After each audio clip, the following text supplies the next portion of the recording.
Yeah, it started in 2018. Once I was paroled from a prison fire camp, uh, I got out and my parole officer plugged me into a program in downtown Los Angeles called the STAIRS program, which was a parolee uh, release program, a place where you could stay for up to a year while you get your life back on track. Okay, I did that program. During that time, I was had a warehouse job, and after my second visit to my parole officer, he was like, "What are you doing warehouse work?" I was like, "I need a job." He's like, and he read my file, and he was like, "But you're a chef. What, let me help you out." So he in turn helped me find a better job, a cooking job in West Hollywood, and started my first cooking job. During that time, I completed the program, and I moved into an SRO, which is a low-income housing. But also, I didn't have any structure. When I left the program, it was like I really wasn't ready to leave because mentally I was still locked up. After I got out of the halfway house and moved into the SRO, I started venturing back into the drug world. Started doing drugs again, and eventually I would hit rock bottom. I would lose everything, my job, and everything, my housing, everything. And then one day, my friend, I had a good friend, one of my best friends, told me about the Claire Foundation in Santa Monica. I had always heard about the Claire Foundation, and I've only heard good things about them, so it was like, why not give it a shot? So I called them, and they said, okay, show up on this day.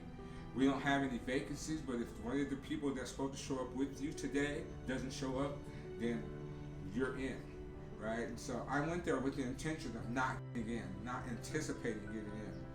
But sure enough, when I got there, the two people that were supposed to take the only open spots didn't show up. And I was like, damn. So I had to go in, but it was one of the best decisions I've ever made in my life. The Claire Foundation was over the top. It was everything that I thought it could be. They guided me into a road of sobriety and a sober lifestyle. And the program was 6 months in-house program. And once I completed that, they transferred me over to their sober living program, which was in Brentwood. And I was blown away. I was absolutely blown away because it was an old mansion and was donated by rich people, and I lived there, and it was 6 months. And during that time, you go to meetings, and they help you structure your life and build a little stability, which was awesome. It was fantastic. It's after 6 months, I hated to leave. They knew I didn't want to leave because it was so great. It felt so good to wake up every morning and be able to walk down the street and people say hi and people welcome you back into society, And so my journey started right there. They gave me an extra month to stay there, and during that extra month, they introduced me to a program called PATH. And I spoke to someone at PATH, and I did my intake, and they introduced us to a guy named Paris. He became my case manager. And so I let him know, I'm getting ready to get out of here. It's like, okay, we're gonna find you a spot. We're gonna find you a sober living, and they did. They found me a sober living, which is really nice, really, really, really nice sober living, and they, helped me on my journey. I went back into the workforce. I landed a job with a company called First to Serve, and it was one of the best moves I've ever done. And that heightened my cooking skills. And I became a dietary specialist. I was cooking for vegetarians, vegans, people with diabetics, people with low sodium problems. I did my research and I created menus just for them. And during this time, PATH was still there encouraging me to do the right thing and to stay on the right course. And I stayed the course.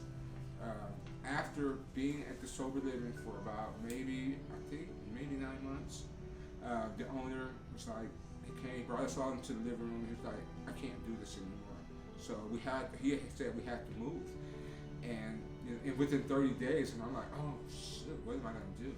So I called PATH, and they were like, we got you. And Path, I gotta say, Path has always been there for me. First of all, without them, I don't know where I would be today. I would be out there panhandling, on drugs, strung out. But because of the people in Path and the connections that they have, it kept me on the right track. Even when I thought that I couldn't make it, I always had somebody to call and say, "You can make it. Look where you're at. Look where you've been." I'm still sober today, and it's been since 2018. So it's been a long journey. It hasn't been easy. It has not been easy by any means necessary. 4 years sobriety is a tough pill to swallow because there's all kinds of temptations. I'm a better chef now. I've acquired an awesome job. I'm moving from one job to another to advance my career, and Path has been there the whole time, supporting me and being there for me. Being sober is new for me. I have to, get rid of old friends and old habits, and life is good today. And it's because of this process of recovery and trust, and trust in God and trust in myself that I'm still here today and being able to tell you my story.